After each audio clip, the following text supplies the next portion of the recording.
नमस्कार दोस्तों, स्वागत है आपका आपके अपने यूट्यूब चैनल मनप स्टोरीज में। दोस्तों, ये कहानी चल रही है जीवन संगिनी और उसके 3 पार्ट अपलोड हो चुके हैं। ये चौथा पार्ट है। दोस्तों, तीनों पार्ट का लिंक या यूँ कहें कि प्लेलिस्ट का लिंक आपको डिस्क्रिप्शन बॉक्स में दिया हुआ है। अगर ये कहानी ये वाला पार्ट पहली बार पढ़ रहे हैं तो इससे पहले इसके 3 पार्ट ज़रूर पढ़ लीजिएगा, क्योंकि उनके बगैर ये कहानी आपको समझ में नहीं आएगी। तो नीचे डिस्क्रिप्शन में जा कर के जीवन संगिनी नाम से प्लेलिस्ट है, उसको ओपन करिए और उसके सारे पार्ट्स पढ़ लीजिए। तो चलिए इस पार्ट को स्टार्ट करते हैं। दादी सलोनी की माँ आज के बाद हमारे साथ ही रहेंगी। इनका इलाज घर से ही होगा, अभी किसी हॉस्पिटल में नहीं रहेंगी। नहीं बेटा, कैसी बातें कर रहे हो? मैं भला बेटी के घर में कैसे रह सकती हूँ? तुमने मुझे वचन दिया था, इसलिए मैं तुम्हारे साथ आ गई। मैं किसी हॉस्पिटल में रह लूँगी, वैसे भी मैं सालों से वही रह रही हूँ। माँ, मैंने आपसे कहा ना कि मैं आपका बेटा हूँ, फिर आप ये क्यों कह रही हो? अपनी बेटी के घर कैसे रहूँगी? आप अपने बेटे के साथ रहोगी, जैसे मेरी माँ रहती है। मयंक जी कहते हैं, नीलिमा, मुझे विश्वास ही नहीं हो रहा कि मेरा बेटा अभिमन्यु है। इसकी बोली भाषा सब बदल गया एक दिन में। ऐसा कौन सा चमत्कार हो गया कि मेरा बेटा बिल्कुल बदल गया? पता लगाना पड़ेगा, और इसका पता सिर्फ एक ही बंदे को है, वह है विशाल। कुसुमा जी कहती है, मुझे अपने अभिमन्यु पर नाज हो रहा है, और जो बात मेरे बेटे ने आपसे कही है वह बिल्कुल सही होगी। आप हमारे साथ हमारे परिवार का हिस्सा बनकर रहेंगे, और इस बात का संकोच बिल्कुल नहीं करेंगे कि आप अपनी बेटी के ससुराल में रह रही हैं। यह आपका ही परिवार है। यह तो आप लोगों का बड़प्पन है जो आपने मुझे इस काबिल समझा। मेरी बेटी बहुत भाग्यशाली है जो उसे आप जैसा परिवार मिला। सलोनी अभिमन्यु की बातों से बहुत हैरान थी। अपने कमरे में खिड़की पर खड़े होकर अब तक की सारी बातें सोच रही थी। अभिमन्यु पहले कैसा था और अब कैसा हो गया? अचानक ऐसा क्या हो गया कि यह इतना बदल गया? मेरे बारे में सोच रही हो? वैसे मैं हूँ ही ऐसा कि मेरे बारे में सोचा जा सकता है। अभिमन्यु अचानक से कमरे में आकर कहता है। सलोनी चौंक जाती है। अभिमन्यु कहते हैं, मैं कोई भूत नहीं हूँ, मुझे देखकर इतना डरो मत। तुमने अपना सामान अभी तक अलमारी में क्यों नहीं रखा? पिछली बार आपने ही मना किया था आपकी अलमारी में कोई भी सामान ना रखा जाए, और इस कमरे में सिर्फ एक अलमारी है जो आपकी है, तो मैं अपना सामान कहाँ पर रखूँ? यह बात नाराज़गी से बोल रही हो? वैसे सही है, चलो मैं तुम्हारे कपड़े अलमारी में रखता हूँ। सलोनी मना करती है उससे पहले ही अभिमन्यु अलमारी खोलकर अपने कपड़े साइड करता है, सलोनी के कपड़ों के लिए जगह बनाता है और उसकी वीआईपी खोलकर उसके कपड़े रखने लगता है। सलोनी जल्दी से आकर वीआईपी अपनी तरफ खींच लेती है। मेरे हाथ हैं, मैं खुद लगा सकती हूँ, सिर्फ मुझे जगह दे दीजिए। हर जगह तुम्हारी ही है। यह कमरा तुम्हारा है, ये अलमारी तुम्हारी है, ये बेड तुम्हारा है, और मैं भी तुम्हारा ही हूँ। यह बात अभिमन्यु इतनी शिद्दत से कहता है कि सलोनी अपनी नज़रें झुका लेती है और अपने काम में लग जाती है। अभिमन्यु दोनों हाथ बांधकर खड़ा होकर उसे देखता है। सलोनी पलट कर देखती है। अभिमन्यु इसी की तरफ देख रहा था। अब आप यहाँ पर खड़े होकर क्या देख रहे हैं? मुझे काम करने दीजिए। अरे आंखें मेरी हैं, तुम्हें क्या प्रॉब्लम हो रही है? तुम काम तो अपने हाथों से कर रही हो ना, आँखों से थोड़ी ना। आपको हो क्या गया है? एक बार डॉक्टर को चेक करा लीजिए। मुझे जो बीमारी हुई है ना, उसका इलाज डॉक्टर भी नहीं कर सकता, बड़े से बड़ा वैद्य भी नहीं कर सकता, क्योंकि मेरी बीमारी का इलाज तो सिर्फ तुम हो। सलोनी हैरानी से अभिमन्यु की तरफ देखती है। अभिमन्यु उसके और करीब आता है। सलोनी 2 कदम पीछे हटती है। अभिमन्यु सलोनी को कमर से पकड़कर अपने करीब करता है। सलोनी की दिल की धड़कनें बढ़ जाती हैं। वह बार बार अभिमन्यु के हाथ की तरफ देखती है। ऐसा क्या देख रही हो? पत्नी हो तुम मेरी, तुम्हें छूने का अधिकार रखता हूँ। यही बात तो मेरी समझ में नहीं आ रही। जिस पत्नी को आपने अपनाने से इनकार कर दिया, आज ऐसा क्या हो गया? अचानक से आप इतना बदल गए। ज़रूर इसके पीछे भी आपकी कोई मतलब होगा। आपने ही कहा था ना कि अभिमन्यु अग्रवाल को सस्ती चीज़ें पसंद नहीं हैं। आपको अपना स्टेटस, अपनी रेपुटेशन बहुत पसंद है, और मैं आपके रेपुटेशन से, स्टेटस से बिलोंग नहीं करती। जानता हूँ कि मुझसे बहुत नाराज़ होना भी चाहिए। मैंने तुम्हें इतना परेशान जो किया है, लेकिन अब मुझे एहसास है कि मैंने क्या खोया है। मैं अपनी हर गलती के लिए तुमसे माफ़ी मांगता हूँ। इस अभिमन्यु अग्रवाल ने आज तक कभी अपने माँ बाप से, अपने परिवार से माफ़ी नहीं मांगी, लेकिन मैं तुम्हारे सामने सिर झुकाकर माफ़ी मांगता हूँ। सलोनी, क्या कर रहे हैं आप? मैंने ऐसा करने के लिए तो नहीं बोला। तो फिर और क्या चाहिए तुम्हें मुझसे अच्छे से तरीके से बात करने के लिए? बात कर तो रही हूँ ना, अभी मुझे छोड़िए। छोड़ने के लिए नहीं पकड़ा है बेबी। वैसे तुम्हारी जो ये गहरी आंखें हैं ना, ये मुझे बहुत पसंद है। सलोनी के दिल की धड़कनें बढ़ रही थी। अभिमन्यु के इस रूप पर वह हैरान थी। किसी भी तरह से छोड़ना चाहती थी, लेकिन अभिमन्यु की पकड़ उस पर उतनी ही मजबूत होती जा रही थी। सलोनी अभी कसम में ही थी कि अभिमन्यु उसे किस कर लेता है और वहाँ से मुस्कुराता हुआ चला जाता है। सलोनी अपने गाल पर हाथ रखकर अभी भी विश्वास करने की कोशिश कर रही थी कि यह सब हकीकत है। उसके सामने वही अभिमन्यु खड़ा है जिसके घर में वह महीनों रहकर गई, लेकिन उसने कभी उसकी तरफ देखा भी नहीं। और आज अचानक से इतना प्यार। रात के खाने में सलोनी नीचे आती है। नीलिमा के बगल में बैठे जैसे ही बैठने लगती है, अभिमन्यु तुरंत कहता है, सलोनी आप मेरे बगल में बैठोगी आकर? क्यों, आपको दिखाई दे रहा है कि दादाजी और दादी जी साथ में बैठे हैं, माँ पापा साथ में बैठे हैं और आप तो मेरे साथ बैठना चाहिए। सभी लोग हैरानी से अभिमन्यु की तरफ देखते हैं। कुसुमा जी कहती है, एक काम कर, सुबह बेटा मुझे पंडित के पास छोड़ दे। मैं पंडित जी से पूछूंगी मेरे बेटे पर किसी और का साया तो नहीं आ गया, किसी की आत्मा का प्रवेश तो नहीं हो गया। हर वक्त गुस्से में रहने वाला इंसान आज इतनी मीठी वाणी बोल रहा है। खैर, जिसकी भी आत्मा है अच्छी है, कम से कम मेरा लड़का तो सुधर गया। सलोनी अभिमन्यु के बगल में बैठ जाती है। आकर अभिमन्यु खुद सलोनी के प्लेट में खाना लगाता है। सलोनी और बाकी सब हैरान हो जाते हैं। सब अब उसकी हरकतों को देखते हैं। नीलिमा जी कहती है, कभी आपने मुझे इतने प्यार से खाना परोस कर खिलाया है? देखो मेरा अभिमन्यु सलोनी को कितने प्यार से खाना लगा रहा है। सलोनी मुझे मत देखो, मुझे देखने से तुम्हारा पेट नहीं भरने वाला, खाना खाओ तो। सलोनी छिप जाती है। अभिमन्यु सलोनी को खाने के लिए कहता है और जैसे ही सलोनी खाने के लिए हाथ बढ़ाने लगती है, अभिमन्यु कुर्सी के नीचे से उसका एक हाथ पकड़ लेता है। बेचारी सलोनी वहीं पर कसमसा कर रह जाती है। अरे बेटा, अभिमन्यु ने कहा ना खाना खाओ। सलोनी कभी दादी की तरफ देखती है तो कभी अभिमन्यु की तरफ देखती है। सलोनी उल्टे हाथ से खाना खाने लगती है। जो नीलिमा जी कहती है, बेटा क्या हो गया तुम्हारे सीधे हाथ पर, चोट आई है क्या? उल्टे हाथ से खाना कैसे खाओगी? मैं खिला देती हूँ। सलोनी बार बार अपना हाथ छुड़ाने के लिए इशारे करती है, लेकिन अभिमन्यु मुस्कुराता रहता है, खाता रहता है, लेकिन सलोनी का हाथ नहीं छोड़ता। सलोनी गुस्से में अभिमन्यु की तरफ देखती है जो आराम से खाने में लगा हुआ था। अभिमन्यु ने इस वक्त स्लीपर पहन रखी थी। सलोनी अपनी हील्स उसके पैरों पर मार देती है। अभिमन्यु जल्दी से उसका हाथ छोड़ देता है। कुसुमा जी कहती है, क्या हुआ बेटा, चिल्लाया क्यों? कुछ नहीं दादी, नीचे मैंने एक छिपकली देख ली, बस इसलिए डर गया। दयानंद जी कहते हैं, क्या बात है मेरा शेर बेटा, छिपकली से डर गया? आजकल तुझे कुछ हो गया है। अभिमन्यु सलोनी की तरफ देखकर मुस्कुराता है और कहता है, कुछ नहीं हो गया दादाजी, मुझे बहुत कुछ हो गया है। कुसुमा जी धीरे से कहती है, मयंक पंडित से मीटिंग फिक्स कर दे। सलोनी गुस्से में कमरे में आती है और आकर ज़मीन पर अपना बिस्तर लगाकर लेट जाती है। अभिमन्यु जैसे ही कमरे में जाता है, सलोनी को ज़मीन पर सोता हुआ देखता है। तुरंत उसके पास जाकर कहता है, तुम्हें नीचे बैठने के लिए किसने कहा? उठकर बेड के ऊपर लेटो। सलोनी गुस्से में उठकर खड़ी हो जाती है। शायद आप भूल रहे हैं, आपने ही मुझसे कहा था कि आपको बिल्कुल पसंद नहीं कि कोई आपकी चीज़ को छुए, और आपने ही मुझे ज़मीन पर बिस्तर लगाकर बोला था। आज तो मैंने फिर भी बेडशीट बिछा रखी है, वरना आपने तो मुझे बिना बिस्तर के नीचे ही ज़मीन पर लेटाया है, और वह भी इतनी ठंड में। आपको तो एसी चलानी है, आपको पसीना नहीं आना चाहिए, दूसरों को तो ब्लैंकेट देना ही याद नहीं रहता आपको। मुझे इसकी आदत हो गई है। मुझे वैसे ही रहने दीजिए। मुझे समझ नहीं आया कि आपको हो क्या गया है। आज आपने नीचे जो हरकत की है ना, वह कोई अच्छी हरकत नहीं की है। मुझे सुकून से रहने दीजिए, मैं यहाँ पर रहूँगी, वरना फिर से यहाँ से चली जाऊँगी। बस बहुत बोल चुकी हो तुम। मैंने तुमसे कहा ना, मैंने तुम्हारे साथ जो कुछ भी किया है उसके लिए मैं माफ़ी मांग रहा हूँ, और अगर दोबारा तुमने यहाँ से जाने की बात की ना तो तुम्हारी टांगें तोड़ दूँगा। देखता हूँ कैसे यहाँ से जाती हो। मेरी पत्नी हो, मेरी इजाज़त के बगैर कहीं भी जाने के बारे में सोचना भी मत। और दूसरी बात, अगर तुम अभी बिस्तर पर नहीं लेटी तो मैं इस पूरे कमरे को गीला कर दूँगा, फिर पानी में लेटना आराम से। अजीब ज़बरदस्ती है, बिना मेरी मर्जी के कुछ भी करना। क्या आपने मुझे समझा क्या रखा है, कोई कठपुतली? जैसा आप करने को बोलेंगे मैं वैसा ही करती रहूँगी। इधर नाचने को बोलेंगे मैं नाचती रहूँगी। मैं ज़मीन पर ही सोऊंगी, नहीं जा रही बिस्तर पर। देखती हूँ अब आप क्या कर लेंगे। तुम्हें ज़मीन पर लेटना है, ठीक है। अभिमन्यु भी अपने तकिया उठाकर सलोनी के बगल में आकर लेट जाता है। अब खड़ी क्या हो, आकर लेटो। यह क्या है, आप ज़मीन में लेटेंगे? अगर तुम लेट सकती हो तो मैं क्यों नहीं। लेट सकता। सलोनी सर पर हाथ रखकर कहती है, मुझे तो समझ में ही नहीं आ रहा कि आपको अचानक हो क्या गया है।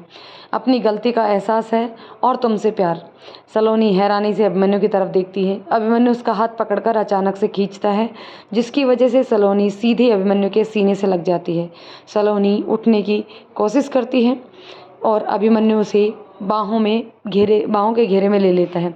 अजीब पत्नी हो, सारी पत्नियां अपने पति के करीब जाने की कोशिश करती हैं और एक तुम हो जो मुझसे दूर जाने की कोशिश कर रही हो। चुपचाप ऐसे ही मेरे ऊपर रहो, वरना हटने की कोशिश की तो देख लेना। सलोनी के ऊपर की सांस ऊपर और नीचे की सांस नीचे रह जाती है। ना तो वह कुछ बोल पा रही थी और ना ही कुछ कर पा रही थी। अभिमन्यु अपनी आंखें बंद कर लेता है और धीरे धीरे सलोनी के बालों पर अपने हाथ चलाने लगता है। सलोनी का सर अभिमन्यु के सीने पर था। धीरे धीरे सलोनी नींद के आगोश में चली जाती है। अभिमन्यु धीरे से सलोनी को साइड में करता है और अपनी बाहों में उठाकर बिस्तर पर लेकर जाता है। जिद्दी है यह लड़की, इसका प्यार पाने के लिए मुझे बहुत पापड़ बेलने पड़ेंगे। अभिमन्यु सलोनी को ब्लैंकेट से कवर करता है और खुद उसके करीब जाकर लेट जाता है। अभिमन्यु की नज़र सलोनी के गुलाबी होठों पर जाती है। कभी वह उसके करीब जाता है, कभी दूर हट जाता है, फिर पास जाता है, फिर दूर हट जाता है। जब उससे कंट्रोल नहीं होता, वह धीरे से झुककर सलोनी के होठों को चूम लेता है और तुरंत आंखें बंद करके लेट जाता है। सलोनी धीरे से अपनी आंखें खोलती है और अभिमन्यु की तरफ देखती है, जो सो रहा था। सलोनी के चेहरे पर मुस्कान आ जाती है और वह अपने होठों पर हाथ लगाती है और मन में सोचती है, अचानक से इन्हें क्या हो गया जो मुझे देखते तक नहीं थे। आज अचानक इतना प्यार कैसे आ गया? क्या यह सब सच है या फिर इसके पीछे कोई और बात है? सलोनी की माँ बार बार करवट बदल रही थी। अचानक से उठकर बैठ जाती है, गिलास में रखा पानी पीते हैं और हाथ जोड़कर भगवान से कहती है, बस सलोनी की ज़िंदगी में आप इसी तरह खुशियाँ बनाए रखिएगा। मुझे और कुछ नहीं चाहिए। मेरी तो कट गई, आज नहीं तो कल ऊपर चली जाऊंगी, लेकिन दिल में यह सुकून रहेगा कि मेरी सलोनी की ज़िंदगी में इतना अच्छा जीवन साथी आ गया है, जो उसे हर मुश्किल से बचा कर रखेगा। मेरी बेटी के सारे बुरे हाथों से बचा कर रखना। अगले दिन जब अभिमन्यु की आंखें खुलती है, वहाँ पर सलोनी को ना पाकर झट से उठकर बैठ जाता है, क्योंकि घर में सबसे पहले वही उठता था। सलोनी को अपने करीब ना देखकर उसे रात में सलोनी की कही हुई बात याद आ जाती है। कहीं सलोनी घर छोड़कर तो नहीं चली गई। अभिमन्यु जल्दी से बाथरूम में देखता है, बाथरूम में भी सलोनी नहीं थी। वह जल्दी से कमरे से बाहर निकल कर आता है और सीढ़ियों से नीचे उतर रहा होता है कि तभी मंदिर में उसे सलोनी पूजा करती हुई दिखाई देती है। अभिमन्यु के चेहरे पर मुस्कान आ जाती है। चलिए, कम से कम इन्होंने इस घर को तो अपना मान लिया। अभिमन्यु जल्दी से जाता है और नहा धोकर आ जाता है। सलोनी आरती कर रही थी, तभी अभिमन्यु आकर उसके बगल में खड़ा हो जाता है। सलोनी उसे देखकर हैरान हो जाती है और धीरे से कहती है, आप मॉर्निंग वॉक पर नहीं गए? तुम्हें पूजा करते देखा तो मुझे लगा तुम अकेले पूजा करती भी अच्छी नहीं लग रही हो, इसलिए मैं भी तुम्हारे साथ आ गया। सलोनी हैरान हो जाती है और मन में सोचती है, दादी जी और माँ ने तो मुझे बताया था कि इन्होंने कभी आज तक भगवान के सामने प्रणाम तक नहीं किया और आज पूजा करने के लिए सीधे मंदिर में आ गई। सच में अब मुझे लग रहा है कि ज़रूर इन्हें कुछ हो गया है। अरे बेटा मयंक, तू अभी तक सोया हुआ है? मैंने तुझसे कहा था ना, पुजारी जी से मेरी मीटिंग फिक्स कर दे। ज़रा बाहर आकर देख तो कौन सा कारनामा हो रहा है। मयंक और नीलिमा जी बाहर निकल कर आते हैं। क्या हो गया माँ? अभी तो 5 बजे हैं, आप इतनी जल्दी कैसे उठ गई और घर में सुबह सुबह कौन सा कारनामा होने लग गया? अरे मैं तो पानी लेने के लिए उठी थी, लेकिन जो मैंने देखा सोचा अगर तुझे बता दूं, ज़रूर मेरे अभिमन्यु को कुछ तो हो गया है। देख मेरा बेटा नीचे क्या कर रहा है। वहीं मयंक जी और नीलिमा जी जैसे ही अभिमन्यु को पूजा करते हुए देखते हैं, वह भी हैरान रह जाते हैं। आप सही कह रही हैं माँ, अब तो लगता है मीटिंग फिक्स करनी ही पड़ेगी, लेकिन पुजारी और पंडित जी के साथ नहीं, बल्कि विशाल के साथ। पता लगाना होगा कि मेरे इस नालायक बेटे पर ऐसा कौन सा जादू हो गया जो अचानक नास्तिक से आस्तिक हो गया। अंकल जी, आपने मुझे बुलाया? कोई ज़रूरी काम बात थी क्या? बेटा विशाल, मुझे तुझसे एक बहुत आवश्यक बात करनी है। घर पर सभी लोग बहुत ही हैरान और परेशान हैं कि हमारे बेटे के अंदर किसी की आत्मा प्रवेश कर गई है, कि उसके अंदर इतना बड़ा बदलाव आ गया। अब उसके पीछे का रहस्य क्या है, इसे तो सिर्फ तुम ही बता सकते हो। माँ पंडित जी से, पुजारी जी से मीटिंग फिक्स करने के लिए बोल रही थी। मैंने तो बोल दिया, सिर्फ एक को पकड़ लो, सारा रहस्य खुल जाएगा। किसी पंडित ब्राह्मण की ज़रूरत ही नहीं पड़ेगी। अब तो मुझे कुछ बताओगे या चुपचाप ऐसे ही बैठे रहोगे? जल्दी जल्दी मुंह खोलो, क्या हुआ है? अभिमन्यु को कल तक जिस सलोनी को देखना पसंद नहीं करता था, आज उस सलोनी को उसकी माँ के साथ घर लेकर आया। मेरा ये बेटा जो हमेशा मुंह से बम के गोले छोड़ता था, आज फूल बरसा रहा है। मेरा वह बेटा जो कल तक भगवान के सामने सर तक नहीं झुकाता था, आज भगवान की आरती कर रहा है। कारण बताओ। अंकल जी, मुझे इस बारे में कोई ज़्यादा जानकारी। कुसुमा जी गुस्से में कहती हैं, अगर अब तूने अपना मुंह नहीं खोला ना तो मैं तेरे हाथ पैर सब तोड़ दूंगी। और तू अच्छी तरह जानता है, एक बार मैंने इसी तरह तेरी पिटाई की थी। दादी, आप मेरे पर क्यों गुस्सा हो रही हैं? आप लोगों को अगर पूछना है तो अभिमन्यु से पूछ लीजिए ना, वह बताएगा। क्या? वह बिल्कुल नहीं बताने वाला है, इसलिए तू बता और जल्दी बता। अच्छा सुन, अगर तूने मुझे बता दिया ना तो वह लड़की है जिसे तू पसंद करता है, उसके साथ तेरी शादी करवा दूंगा, वरना तेरे घर वाले तो उससे तेरी शादी होने नहीं देंगे। आप सच कह रहे हैं अंकल जी? पहले वादा कीजिए, अपनी बात बिल्कुल पीछे नहीं हटेंगे। आप मेरे घर वालों से बात करेंगे और मेरी रश्मि के साथ शादी करवाएंगे। पक्का बेटा, वादा है? अब तू जल्दी बता अभिमन्यु के रहस्य का पता। अंकल, कम से कम 1 साल होने को है। आपको याद है, हम लोग दिल्ली एक मीटिंग के लिए गए थे और वहीं पर एक प्रोग्राम में, जो कि अनाथ बच्चों के लिए था, एक चैरिटी शो हुआ था जिसका चीफ गेस्ट अभिमन्यु था। यहाँ पर अभिमन्यु ने एक लड़की को देखा था जो उस चैरिटी शो में डांस परफॉर्मेंस देने आई थी।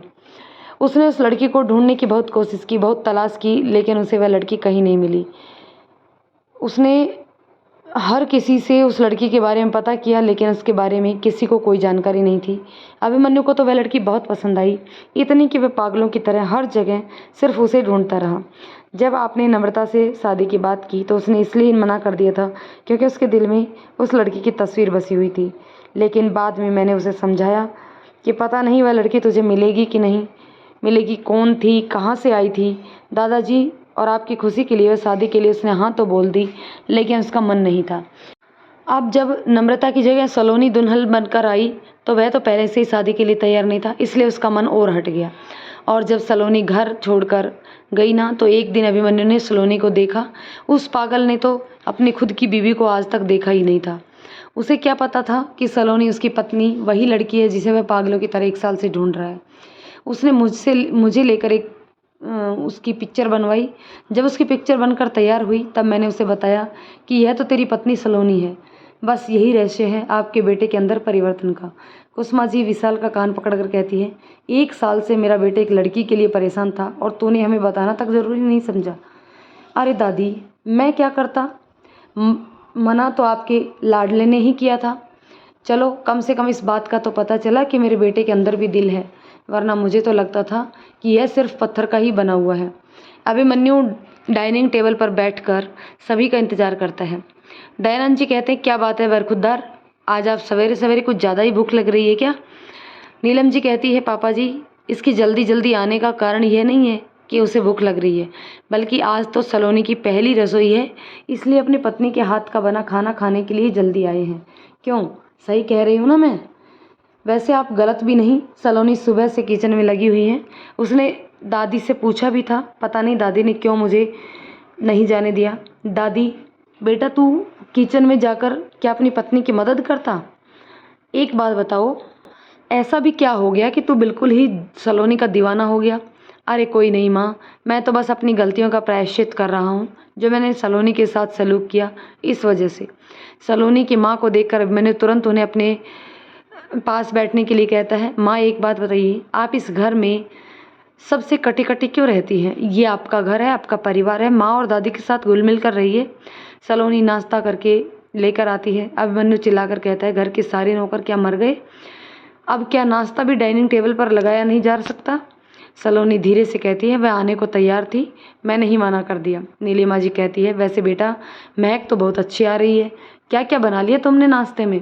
दयानंद जी नाश्ता देकर कहते हैं, अरे वाह बेटा, तूने गाजर का हलवा बनाया है, क्या बात है, तुझे कैसे पता चला कि मुझे बहुत पसंद है? दादी ने बोला था, बस इसलिए बनाया है। दादाजी, आपको बहुत पसंद है तो लीजिए, शुरू कीजिए। सलोनी दादाजी को हलवा देने के लिए हाथ आगे बढ़ाती है। अभिमन्यु तुरंत उसके हाथ से कटोरा लेकर खाने लगता है। सभी लोग हैरानी से उसकी तरफ देखते हैं। अभिमन्यु कहता है, मुझे बहुत तेज़ भूख लगी थी और हलवा मेरा भी तो फेवरेट है, इसलिए मुझसे कंट्रोल नहीं हुआ। दादाजी आप दूसरा ले लीजिए। इतने में मयंक जी और कुसुमा जी भी आ जाते हैं। नीलिमा जी कहती है, जल्दी से आकर बैठिए, देखिए हमारी बहू ने गाजर का हलवा बनाया है। कुसुमा जी दयानंद जी की तरफ देख कर कहती है, जो कि हलवा खाने में व्यस्त थे, बड़ू थोड़ा धीरे धीरे खा लो और थोड़ा कम खाना, बीपी हो रखी है तुम्हें। सलोनी सभी को हलवा देती है। अचानक से अभिमन्यु को खांसी आने लगती है।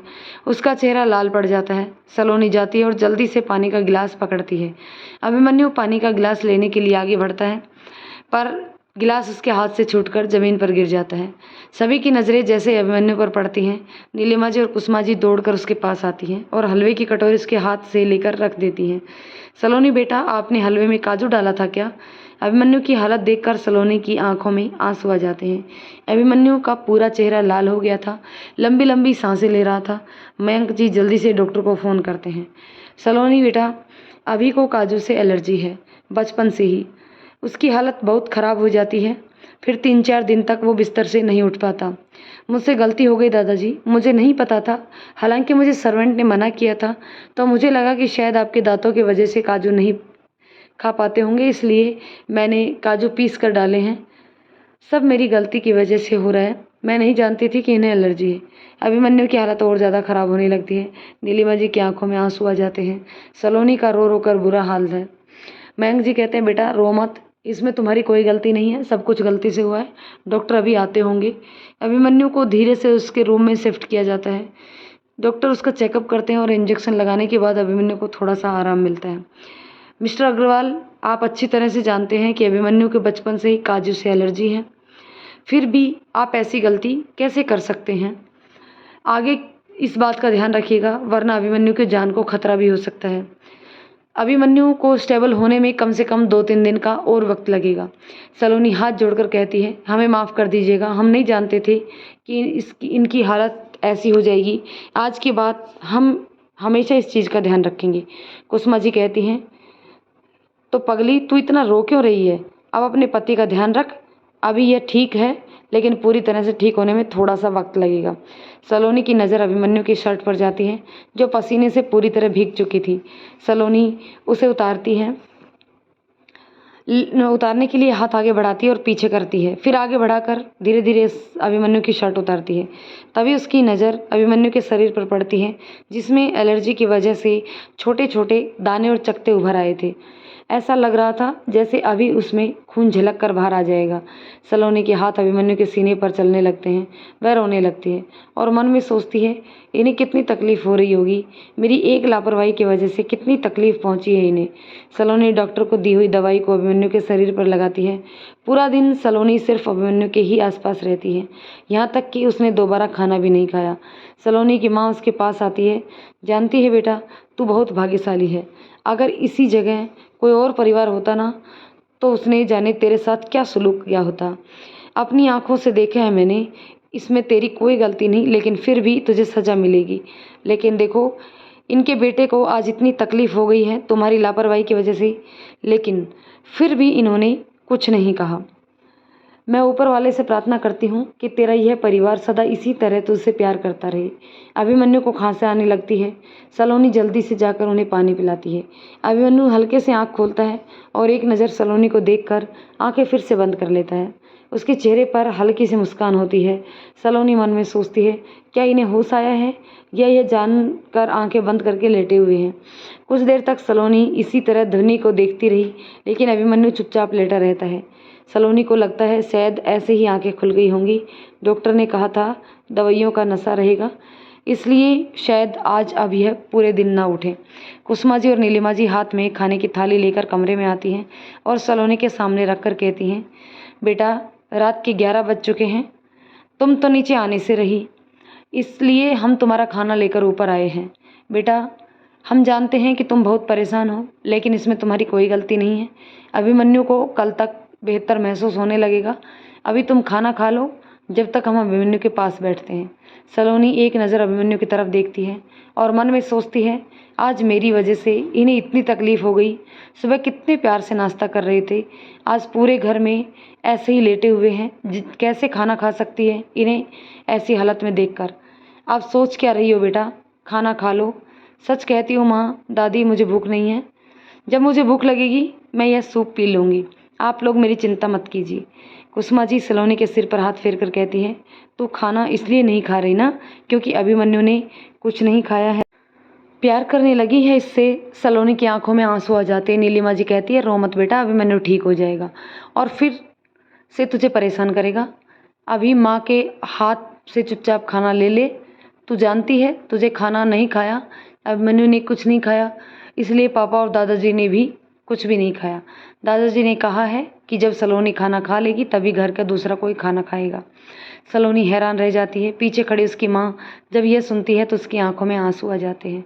वह सलोनी के पास आकर कहती है, बेटा बहुत किस्मत वालों को इतना अच्छा परिवार मिलता है, वरना आजकल लोगों को अपनी बहुओं की कोई कदर ही नहीं है। उनका मान रखना, खाना दे, दामाद जी ठीक हो जाएंगे। सलोनी अभिमन्यु के पास बैठी रहती है और उसे देखती रहती है। अभिमन्यु की गई सारी हरकतें उसकी आंखों के सामने आती हैं और अभिमन्यु को इतनी तकलीफ़ में देखकर उसे खुद को बहुत गुस्सा आ रहा है। सलोनी अभिमन्यु को दवा लगाकर और खाना खिलाकर वहीं पर सिर टिकाकर बैठ जाती है। सलोनी को अपने चेहरे पर कुछ महसूस होता है। सलोनी तुरंत आंखें खोलती है और देखती है अभिमन्यु उसके चेहरे पर अपनी उंगलियां चला रहा है। सलोनी तुरंत उठकर बैठ जाती है। आप ठीक है ना? आपको दर्द तो नहीं हो रहा? कोई तकलीफ़ तो नहीं हो रही? दर्द तो बहुत हो रहा है, तकलीफ़ भी बहुत हो रही है। क्या तुम मेरी मदद करोगी? बिल्कुल करूँगी, बताइए आपको कहाँ दर्द हो रहा है? डॉक्टर ने दवा दी है, मैं अभी आपको लगा देती हूँ। अभिमन्यु सलोनी का हाथ पकड़कर अपने सीने पर रखता है। मेरे दिल की धड़कनों को सुनो और महसूस करो, मुझे यहाँ पर बहुत तकलीफ़ होती है जब तुम मुझसे नज़रें चुराती हो।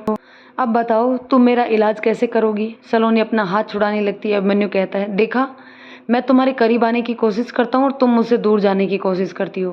क्या तुमने मुझे अभी तक माफ़ नहीं किया? सलोनी, पति हूँ तुम्हारा, तुम्हें छूने का हक रखता हूँ मैं, लेकिन अपना यह हक छीन कर नहीं लेना चाहता, बल्कि तुम्हारी मर्जी से लेना चाहता हूँ। सबसे पहले आप अपनी तबीयत को ठीक कर लीजिए, हम इसके बारे में बाद में बात करेंगे। चलो कम से कम इसी बहाने तुमने मुझसे बात तो की। अगर मेरी तकलीफ़ में ही मुझे तुम्हारा साथ मिलेगा तो मैं फिर पूरी ज़िंदगी इसी तरह बिस्तर पर लेटने को तैयार हूँ। सलोनी गुस्से में कहती है, आपका दिमाग तो ख़राब नहीं हो गया है? मैं आपसे कब बात नहीं करती हूँ? अगर आप पहले किसी को बुरी तरीके से बात करेंगे और फिर उसके बाद प्यार बरसाएंगे तो उस इंसान को थोड़ा अजीब तो लगेगा ही ना। सबसे पहले आप मेरे सवाल का जवाब दीजिए। मैं इस घर में आई तब आप मुझे अपनी पत्नी नहीं मानते थे, तो अब एक दिन में ऐसा क्या हो गया जो आपने मुझे अपनी पत्नी भी मान लिया और इतना प्यार भी? अभिमन्यु आंखें बंद करके एक बात है और फिर धीरे से आंखें खोलकर कहता है, आज से 1 साल पहले दिल्ली गया था। वहाँ पर हैंडीकैप बच्चों के लिए एक चैरिटी शो रखा गया था। वहाँ पर मैंने एक लड़की को देखा था जिसकी आंखें और उसके गुलाबी होठ, उसकी मुस्कुराहट सब मेरे दिल में बैठ गई। यह अभिमन्यु अग्रवाल जो हमेशा लड़कियों से दूर रहता था, उस लड़की ने मेरे दिल में अपनी जगह बना ली। मैंने उसे ढूंढने की बहुत कोशिश की। वह उस चैरिटी शो में पार्टिसिपेट करने के लिए आई थी, पता नहीं हवा की तरह कहाँ गायब हो गई। हर जगह ढूंढने की कोशिश की। अच्छा सलोनी, अलमीरा के पास जाना, ड्राइव में देखना, एक पायल पड़ी हुई है। सलोनी को अभिमन्यु की बातें सुनकर बहुत बुरा लगता है। वह बुरा सा मुँह बनाती है और उठकर जाती है। गुस्से में अलमीरा खोलती है। पायल देखकर वह हैरान रह जाती है और उस पायल को अपने हाथ में लेकर उलट पुलट कर देखती है कि यह तो हमारी पायल है। जो अब समझ में आ गया होगा कि एक दिन में मेरे अंदर इतना परिवर्तन कैसे आ गया। 2 दिन पहले मैंने तुम्हें मार्केट में देखा था।